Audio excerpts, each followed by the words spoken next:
Bienvenidos a Migrantes Exitosos, soy el Dr. Tuples Blanco, migrante venezolano viviendo en Estados Unidos. Y todas las semanas traigo mensajes, historias y entrevistas que te van a inspirar al conocer de primera mano la mentalidad y la ética de trabajo que llevaron a otros migrantes a alcanzar el éxito lejos de su país natal. Cindy López, bienvenida a Migrantes Exitosos, venezolana, vives en México, eres la CEO de la empresa Mercadearte Global, que es una empresa americana. Bienvenida, ¿verdad? ¿Cómo estás? Muy bien, gracias por la invitación. Yo encantadísima.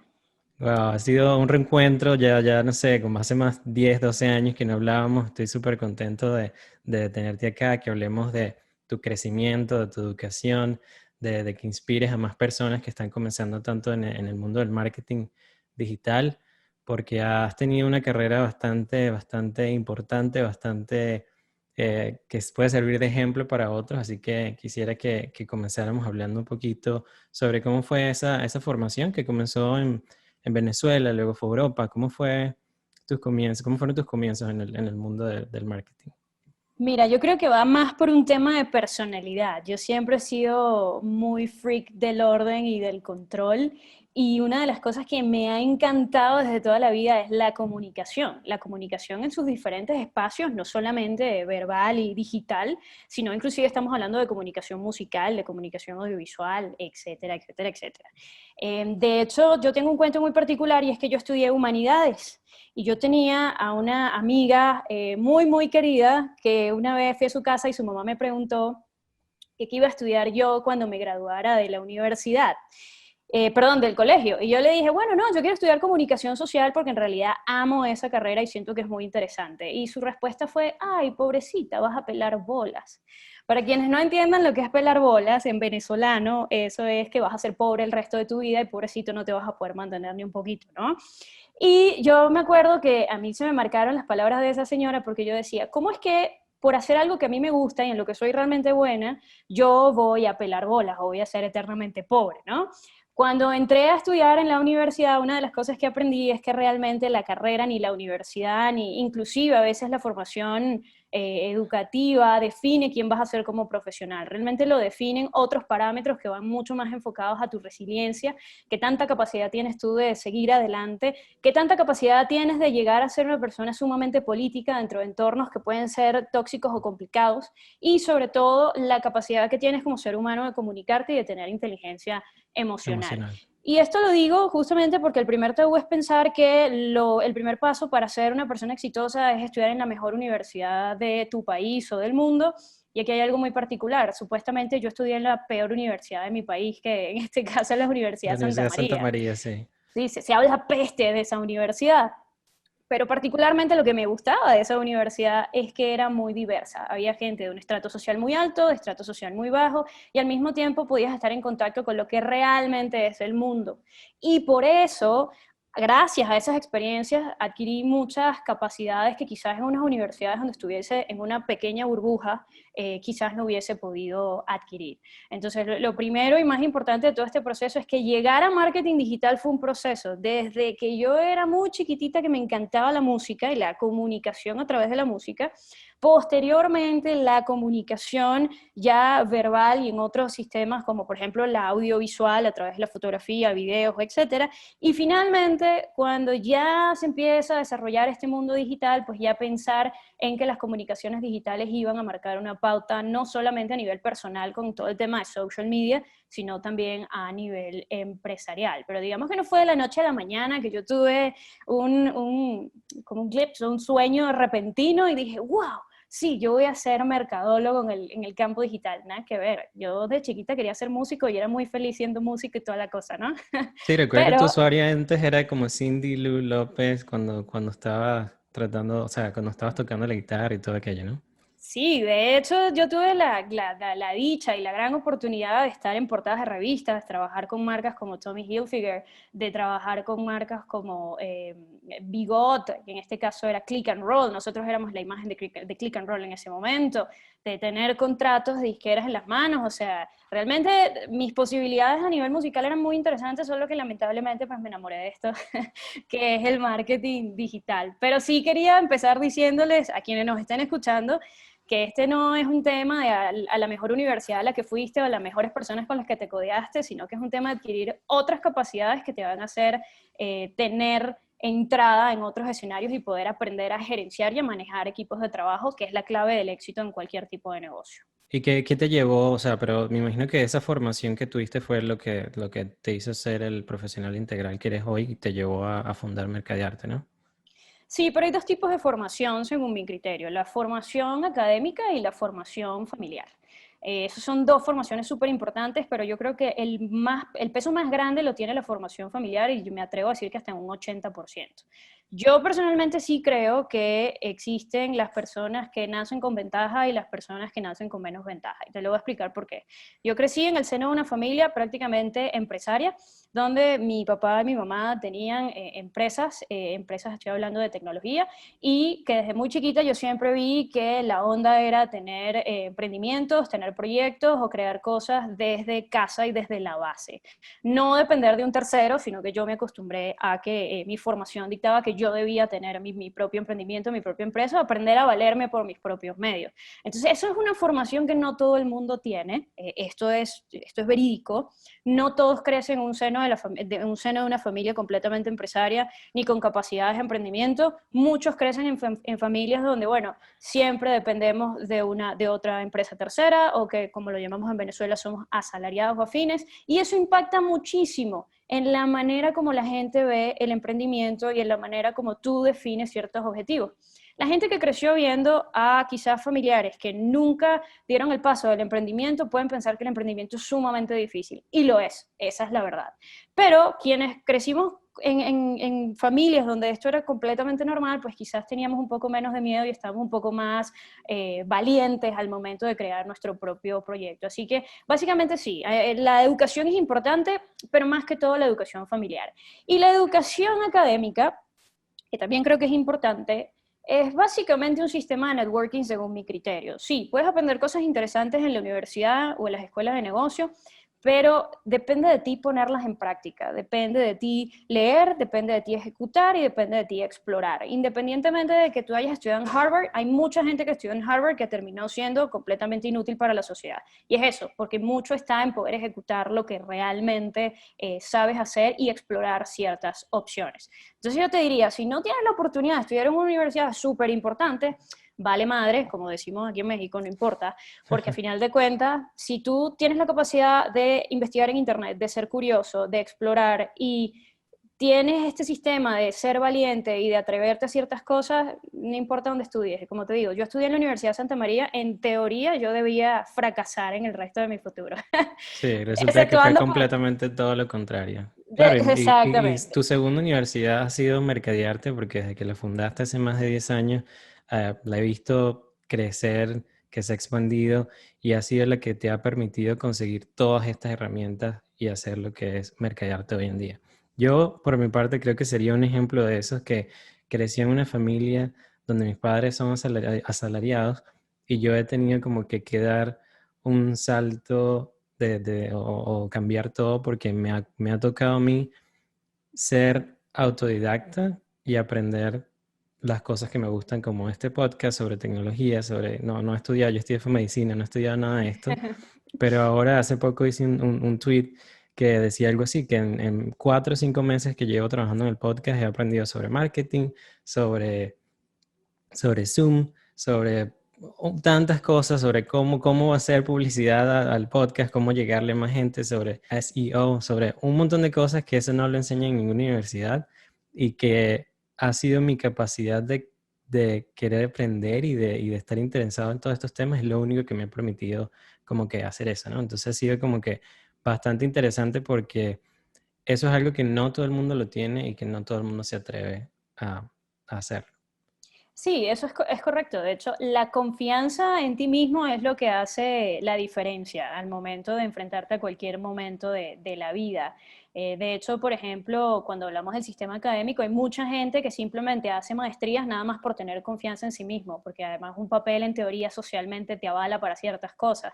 Yo sí soy muy honesta, yo hice todo lo que digamos, el sistema dictaba por excelencia, o el status quo. Fui a la universidad, hice mi licenciatura, posteriormente me fui a España y estudié en una escuela de negocios, después estudié en otra universidad y al mismo tiempo tuve la oportunidad de estudiar en la Universidad de Cambridge también, o sea, académicamente como que cumplí el ABC de las cosas, sí, pero nuevamente, eso no hace la diferencia al momento de ejecutar. Lo único que hace la diferencia al momento de ejecutar es eso, la curiosidad y la confianza que tengas en ti mismo como ser humano para poder llevar a cabo lo que a veces puede ser o puede llegar a ser teóricamente imposible. ¿Qué le dirías tú a esos padres que están, son asalariados, pero quieren como criar o llevar a esos hijos de que la autoeducación y de que ser emprendedor es como que algo que te va a dar más cosas en la vida o como que vas a poder conseguir mejores cosas en la vida? ¿Qué le dirías tú a esos padres que están en esa posición? Es muy sencillo, no transfieras tu miedo a tus hijos, porque la mayoría de las veces los hijos o los chamos, como lo decimos nosotros en Venezuela, terminan teniendo limitaciones porque los padres no confían en sí mismos y porque tuvieron esas mismas limitaciones. Entonces a veces el papá le dice, no te pongas a inventar eso que quieres armar tu propio negocio. Más bien, ojo, no estamos hablando ni de Herbalife, ni de trading, ni esas cosas, No. estamos hablando de negocio serio, ¿no? Pero a veces los papás dicen, no te pongas a hacer eso, ¿para qué vas a perder tu tiempo? Mejor entra en una empresa y en esa empresa puedes tener todos los beneficios que necesites eternamente, hasta que la empresa decida cerrar o hasta que la empresa quiebre o cosas similares, ¿no? Entonces, lo primero que le diría es, si nosotros como personas ya no venimos con una configuración específica de niños en el que le tememos a todos, sino más bien muchos de nosotros, con ciertas excepciones, ya venimos con curiosidad y queriendo comernos el mundo. A esos padres que además son jóvenes, no transfieran su miedo y sus incapacidades a sus hijos, porque muy probablemente sus hijos tengan otras capacidades increíbles o inclusive la posibilidad de desarrollarlas en una era que quizás esos padres no vivieron. Claro, por ejemplo, ya tenemos nativos digitales, pero mis papás no crecieron con Internet. Entonces, como no crecieron con Internet, quizás hay cosas que no supieron que eran posibles hasta que de repente se dieron cuenta que sí. Hoy en día yo no considero que tú necesites, a juro, ir a la universidad para aprender cosas que sean de interés. Hay mucha gente que aprende a programar sin ir a la universidad, que aprende a comunicar sin ir a la universidad y que son mucho mejores que los que fueron a la universidad. De hecho, Google actualmente hay veces que dice, no, no me interesa si fuiste a la universidad o no, lo único que me interesa es que sepas resolver problemas de forma creativa y que eso genere un beneficio para la organización. Entonces, nuevamente, no transfieran sus miedos a sus hijos porque no es el mismo escenario. ¿Qué te llevó a cuando dijiste en aquel momento que no había como que tanto énfasis en el marketing digital? ¿Qué te llevó a fundar Mercadearte como empresa? ¿Cómo decidiste tú comenzarla en ese momento? Mira, fue muy particular porque yo venía a hacer música y me di cuenta que con las redes sociales yo tenía entradas a sitios donde antes no tenía entrada de forma natural. En el momento en el que yo crecí en Venezuela, donde hacía música, además me encantaba, tú necesitabas, a juro, pagarle a un intermediario para que te consiguiera espacios en radio, espacios en televisión o afines. Lo que sucedió con las redes sociales, específicamente con MySpace en ese momento, era que como la gente empezaba a escuchar lo que yo hacía, me empezaban a pedir en la radio. Y yo no necesité nunca pagarle a nadie para que me consiguiera un spot en radio o que me consiguiera un puesto en televisión, porque es que simplemente la misma audiencia lo estaba solicitando. En el momento en que yo entendí que el poder de la audiencia era súper importante y que ese mismo se transmitía a través de canales sociales como lo que era MySpace, yo dije, si esto funciona para mí como músico, tiene que funcionar para las empresas, para las marcas y para cualquier otro escenario que esté sobre la mesa. Entonces, en ese mismo momento dije, bueno, ¿por qué no pruebo yo entonces hacer lo mismo que estoy haciendo para mí como músico, solo que para potenciales clientes? Y en ese momento fue que explorando y tanteando, pues logré dar con una opción maravillosa que era tener algo que ni siquiera en aquel momento se llamaba una agencia digital, sino que empezamos haciendo cursos y talleres para profesionales que querían ser independientes, o sea, gente que no quería depender de una empresa, sino que quería ser lo que, por ejemplo, en España se conoce como un Médicos, autónomo. consultores, Contadores, abogados, que querían como que Total, tener su propia...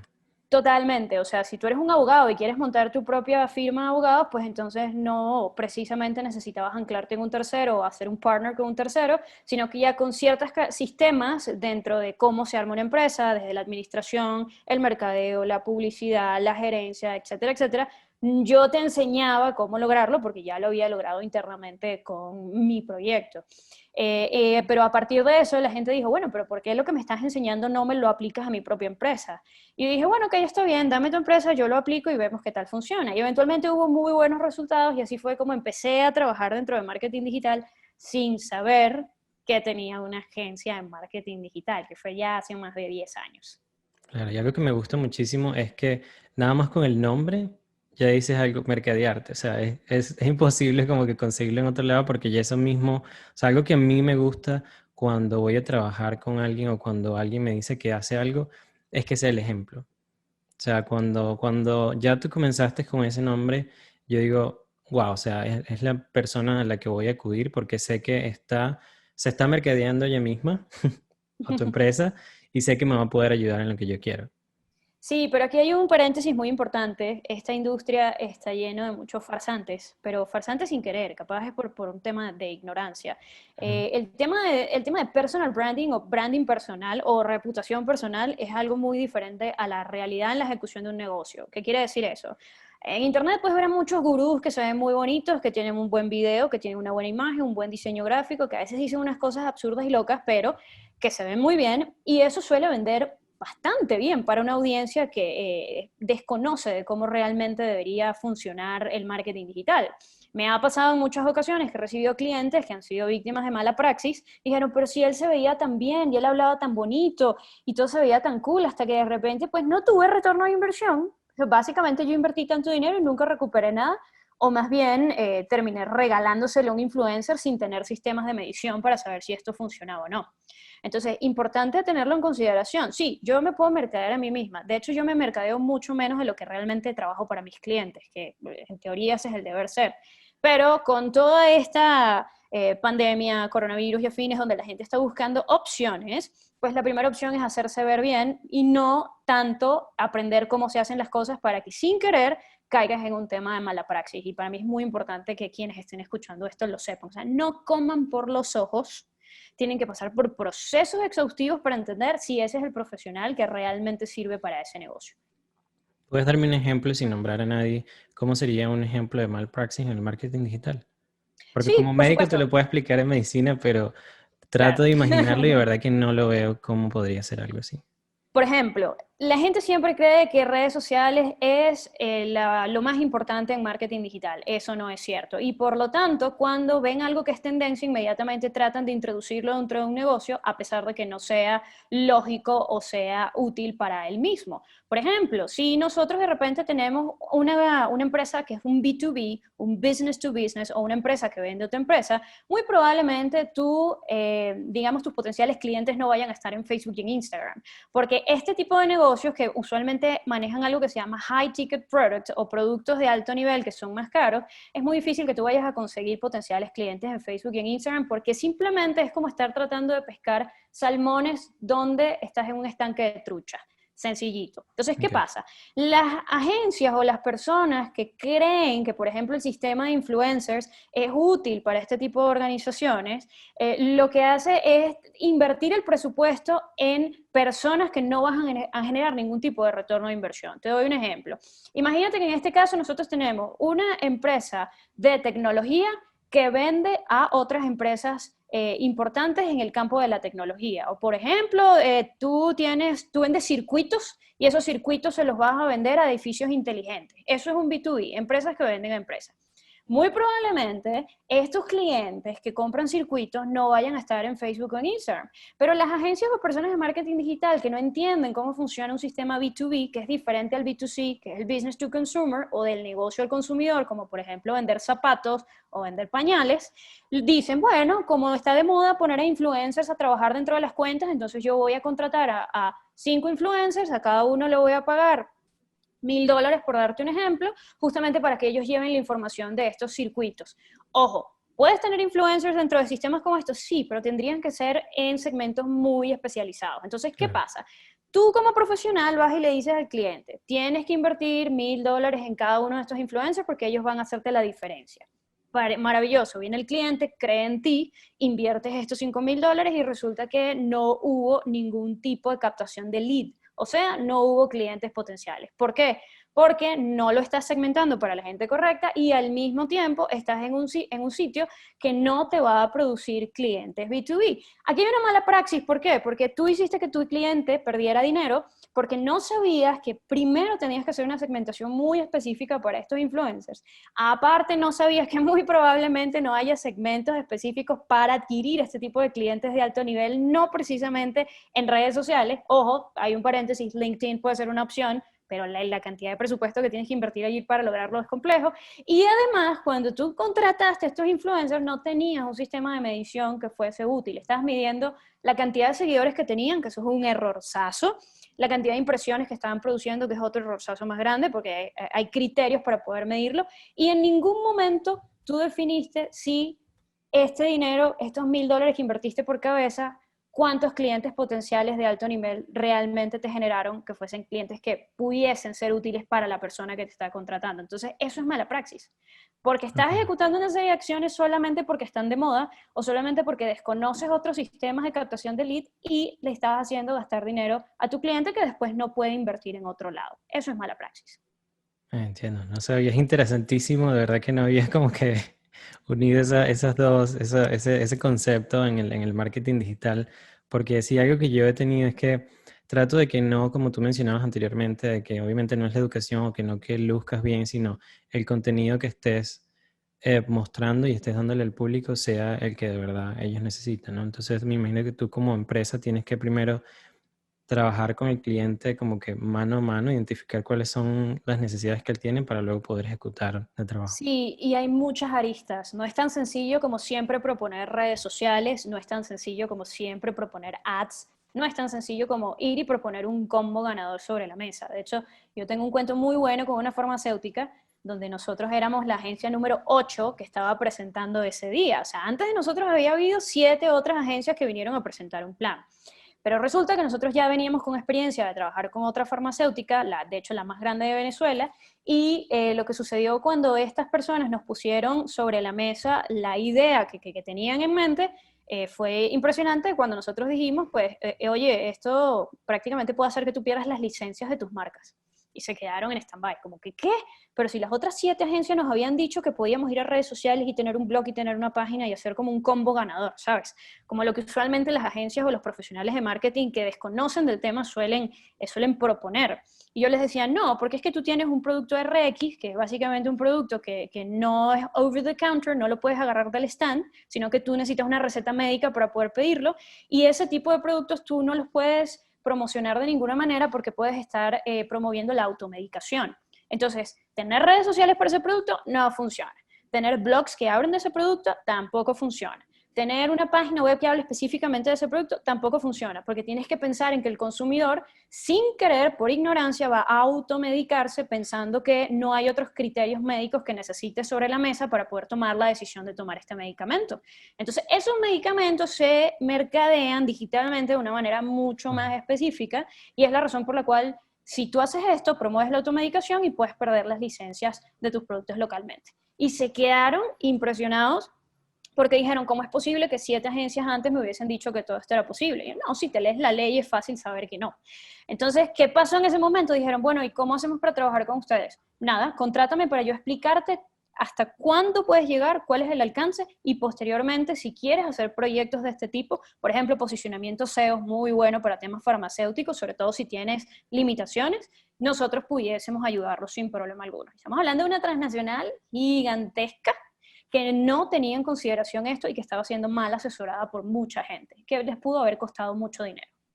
Entiendo. ¿Y cómo se encarga mercadearte de eso que tú llamas return on investment? Como para, obviamente me imagino que no puedes asegurarlo de que sea mayor o tú como empresa buscas de sí asegurarlo de que lo que vayas a invertir va a ser algo que tú vas a poder recuperar. Depende, eso es un team up, o sea, tú tienes que hacer un buen equipo con el cliente. Yo como agencia no puedo controlar tus precios, no puedo controlar tu gerencia interna, no puedo controlar el ADN de tu marca, no puedo controlar el producto que tú quieres sacar al mercado, ni al proveedor en China que te lo está vendiendo. Yo no puedo controlar nada de eso. Y hay factores importantísimos, perdón, como la atención al cliente y como el precio de ese producto, que a veces hace la diferencia en el mercado. Entonces, si tú me dices a mí que quieres retorno de inversión, pero vas a entrar con un producto como por ejemplo vender hielo en Alaska, muy probablemente yo no pueda conseguir el retorno de inversión que tú estás esperando. Primero, no depende 100% de mí porque hay otros factores, pero al mismo tiempo yo tengo la responsabilidad de guiarte como especialista para que tú no vayas a cometer el garrafal error de vender hielo en Alaska a menos que sea completamente necesario. Usualmente lo que hacen las agencias y sobre todo lo que hace marketing es llevar tráfico o potenciales clientes a los departamentos de venta, que no es lo mismo que mercadeo, ventas y mercadeos no es lo mismo, donde ellos se encargan de que eso se vuelva una conversión, que es lo que nosotros llamamos una venta, o de que el cliente termine por comprar un producto o un servicio.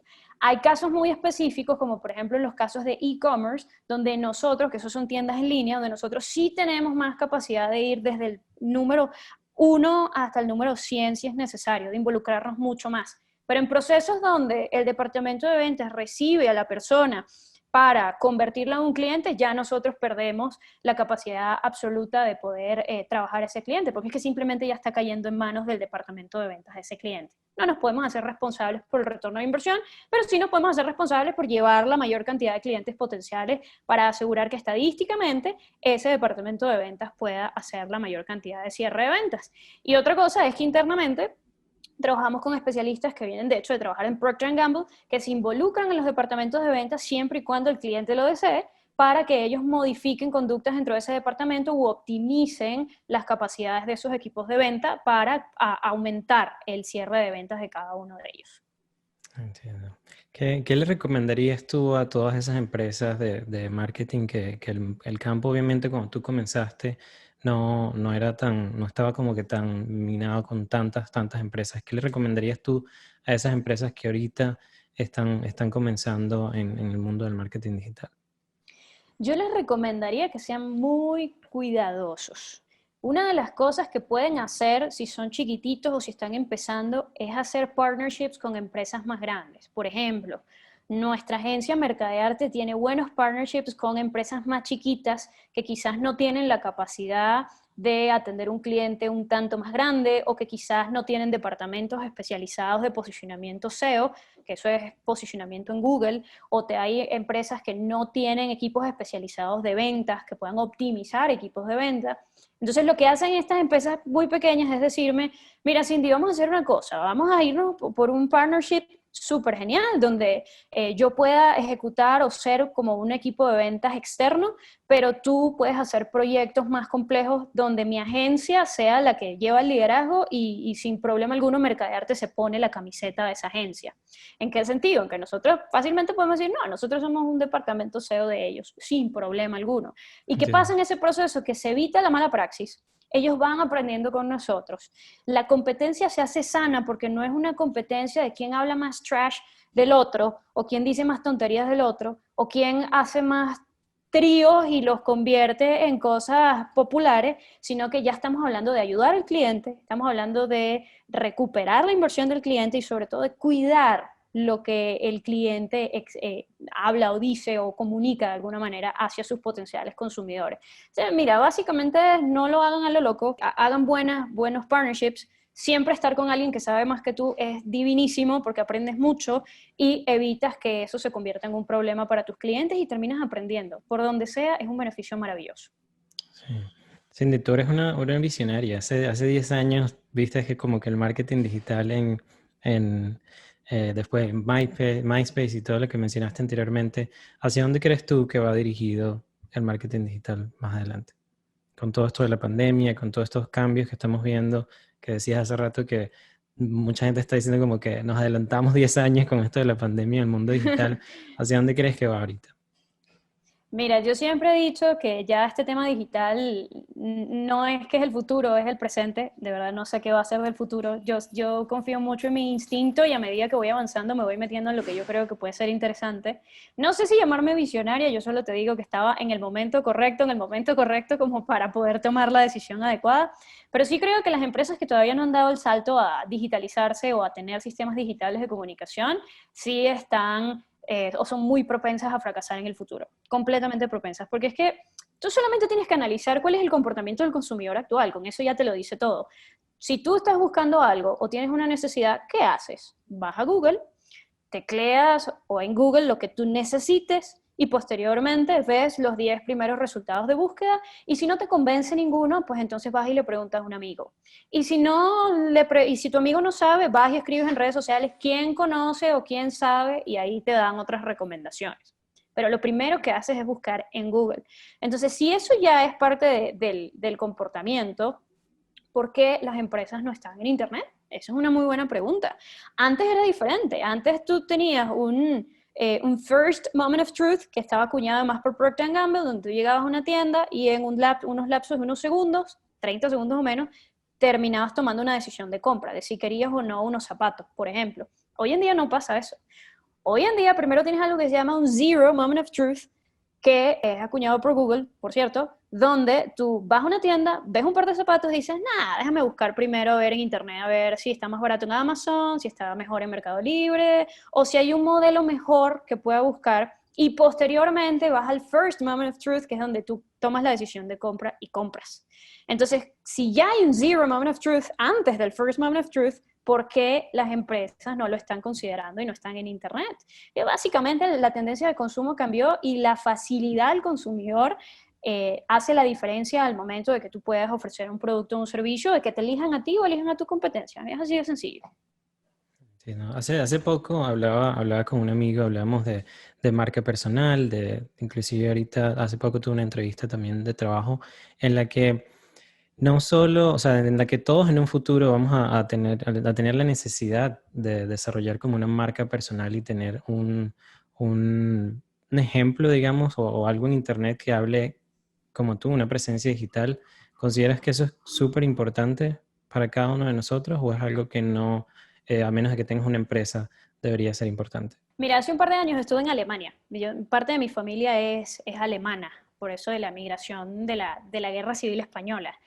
Y una cosa muy particular que me decían mis primos alemanes era, yo no quiero tener redes sociales, porque cada vez que yo voy a buscar un trabajo, lo primero que hacen es ver mis redes sociales a ver qué tan decente soy.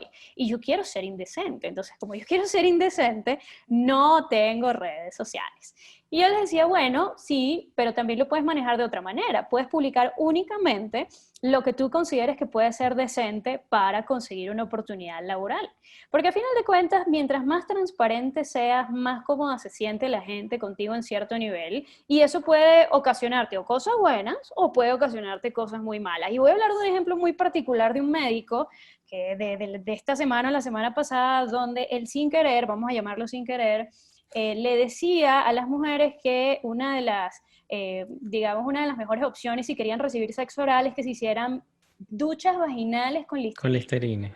Ok, eso fue un temazo, un súper temazo, porque tú pudiste haber construido una reputación digital durante mucho tiempo, pero ya con ese comentario la destruiste completamente. Pues simplemente hay muchas razones por las cuales las mujeres no deberían hacerse duchas vaginales, empezando porque cambia el pH y eso puede generarte problemas en la vagina, así de sencillo. Pero esto para quienes teníamos conocimiento de lo que estaba diciendo este médico fue una cosa abismal y esta gran mayoría de personas que sí entendía las repercusiones de lo que estaba diciendo este médico, inmediatamente dijimos, por Dios bendito, no, no se hagan esto les puede perjudicar, tienes que tener mucho cuidado. Si tú quieres recibir los beneficios de personal branding, cool, pero entonces tienes que abocarte a hacer un muy buen personal branding. Si vas a hacerlo por hacerlo, es mejor que no tengas redes sociales como mis primos y ellos son muy felices, de verdad que te lo digo con toda la honestidad del mundo. Y además está demostrado que no tener redes sociales disminuye tus niveles de ansiedad de una manera impresionante, porque me atrevo a decir que una gran parte de la población es completamente adicta a las redes sociales. Entonces, ahí te diría, depende qué tan bueno quieres ser haciendo personal branding y qué tan dispuesto estás también a tener las consecuencias de tener un personal branding. Claro, ¿estás de acuerdo con eso de llevar como que hablen mal de ti, pero que hablen es algo No, bueno o que...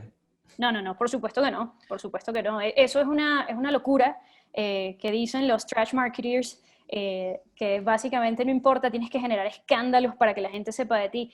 Dios mío, no, porque todos nosotros venezolanos todavía recordamos a Roxana Díaz y su botella y a su encuentro sexual con Jorge Reyes. Y yo no, lo último que pensaría es que Jorge Reyes o que Roxana Díaz son actores serios, pero porque todavía lo recuerdo. Y yo tendría que 7 u 8 años cuando eso.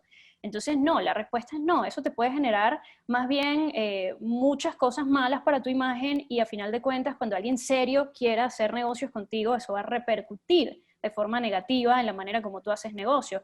Para hacerlo muy sencillo, hay una persona que él es mercadólogo o se hace llamar mercadólogo, que siempre está generando controversia y yo lo he visto desde cerca y por dentro a que cuando hemos estado enfrentándonos a licitaciones con empresas serias y grandes, las empresas les dan la espalda y les dicen, no, yo contigo no quiero nada, porque yo sé lo que haces y cómo lo haces y no quiero tener nada que ver con eso. Entonces, si tú quieres mantener esa línea, vas a tener que limitarte a un tipo de cliente muy particular, que no es mejor ni peor, simplemente a un tipo de cliente muy particular.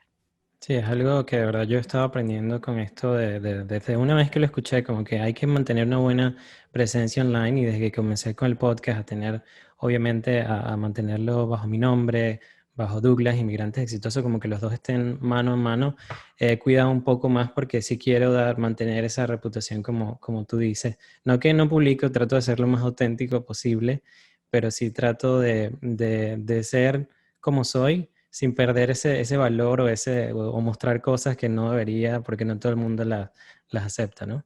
Y hay Te vas a algo que, equivocar, pero Douglas, te vas a equivocar en algún momento. sí, Eso es normal. Pero también la diferencia está en cómo tú aceptas que te estás equivocando. Si tú metiste la pata, di, bueno, yo lo lamento, metí la pata, sí, una disculpa pública, es cierto, no debía hacerlo de esta manera, etcétera, etcétera. Pero una cosa es, me equivoqué, y otra cosa es, estoy equivocándome a propósito para que esto sea controversia, y eso no trae nada bueno, sobre todo si es constante. eso nos lleva como que al siguiente punto, que es lo de agregar valor, que es algo como que todo el mundo está diciendo, si no agregas valor, si no traes algo a la mesa, no publiques, no hagas nada, no crees una página web, no hables sobre eso. ¿Qué consideras tú que sería en este caso de como personal branding, como empresa, qué sería agregar valor para conseguir marketing, para darte a conocer? Es muy relativo porque agregar valor para diferentes targets significan cosas totalmente diferentes. Por ejemplo, para mí, ver a una mujer o un hombre semidesnudos en Twitter diciendo ¿qué me harías? A mí no me genera ningún tipo de valor. Pero hay otras personas a las que sí, les generan fantasías sexuales maravillosas o les genera, no sé, la optimización de su vida sexual, qué sé yo. Pero yo no puedo pensar que porque a mí no me gusta, no genera valor. Simplemente si tú tienes un proyecto o tienes un personal branding, no tienes lo que sea que tengas en las manos, trata de conectar con audiencias que estén interesadas en lo que tú haces. Si es quitarte la ropa, pues perfecto, tienes OnlyFans, donde Bella Thorne creo que fue, sí, Bella Thorne hizo como un Un millón de millón dólares en en el una primer día. semana. Está bien, es perfecto, eso no es cuestionable para nada, porque simplemente hay audiencias que lo consumen. Si tu dinámica es hablar con puras groserías y hacer comedia burda, está bien, hay un target que lo va a consumir perfectamente. Entonces aquí el tema de producir valor es bastante subjetivo. Yo personalmente creo que producir valor significa que tú a través de lo que estás escuchando, viendo, percibiendo, puedas llevarte algo, ya sea entretenimiento, felicidad, inclusive que se manifieste en tristeza si de alguna manera está dentro de tus parámetros, o inclusive te ayude a aprender algo que luego puedas utilizar para hacer hacks en tu vida diaria. Todo eso es totalmente válido y ninguna de esas cosas es cuestionable y todo puede generar un beneficio para cualquier persona. Solo hay que encontrar la audiencia correcta. Sí, me ha encantado, de verdad, hoy haber hablado contigo. De verdad que este reencuentro después de tantos años y de todo lo que has aprendido en este tiempo dentro del mundo del marketing digital y muchas otras cosas ha sido demasiado genial. Quisiera cerrar esto y preguntarte, ¿qué es el éxito para ti? Para mí personalmente el éxito no es tener más dinero, ni tener una casa grande, ni tener un carro increíble. Para mí el éxito es estar rodeadas de personas que son honestas y que te pueden apoyar en el momento en el que realmente lo necesites. Para mí el éxito va de tener una familia cercana, unida, una familia que te apoye, una familia sana, relaciones personales que no sean tóxicas de ninguna manera y que siempre nos lleves al punto de que la conversación lo resuelva todo. Eso para mí es el éxito. Eso de tener una empresa gigantesca con mucha gente y de tener clientes grandes, bueno, sí, cualquiera lo puede tener. En realidad, si lo hace de cierta manera o sigue ciertos parámetros, cualquiera puede tener una empresa grande, cualquiera puede tener muy buenos clientes, cualquiera puede tener una casa, un carro y demás. Lo que la gente no puede tener usualmente es la apreciación y la admiración de aquellas personas que constantemente conviven con ellos, porque es muy difícil ser tan chévere o tan buena onda todo el tiempo.